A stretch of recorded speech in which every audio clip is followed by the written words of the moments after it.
Thyroid disorders in pregnancy and before pregnancy.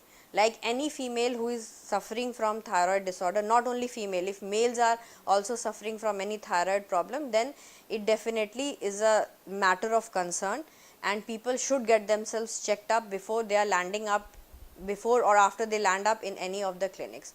So firstly, let us come to females who are suffering from thyroid problems. So females who are suffering from thyroid problems, usually we grade thyroid disorders like whether they are having hypothyroidism or thyrotoxicosis.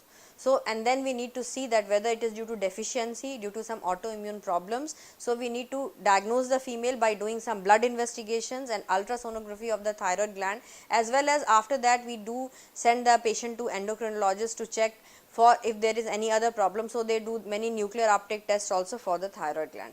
So coming to like conception portion, if the patient is only having deficiency, usually the patient doesn't suffer any problem during the conception time. The patient, he or she conceives automatically, but obviously they will have problems in the carry forward of the pregnancy. But if the patient is having autoimmune problems and because of that the patient is having thyroid disorders, then definitely they suffer infertility and they land up with us before the conceptional phase. So the patient needs to be diagnosed thoroughly that why this thyroid disorder has turned up. Secondly, when the patient has conceived and then they are diagnosed with very elevated TSH, then they land up into multiple recurrent abortions. For this also the patient needs to be given proper medications, the diet chart is made properly for the patient so that they adhere to the diet and accordingly the thyroid levels are monitored. Secondly, if the patient has to see that whether they are on thyroid medications which are suitable during pregnancy or not, because if the patient is suffering from thyrotoxicosis, you have different sort of drugs which some are acceptable during pregnancy and some is not acceptable during pregnancy. So it is a foremost thing that the patient sees all this.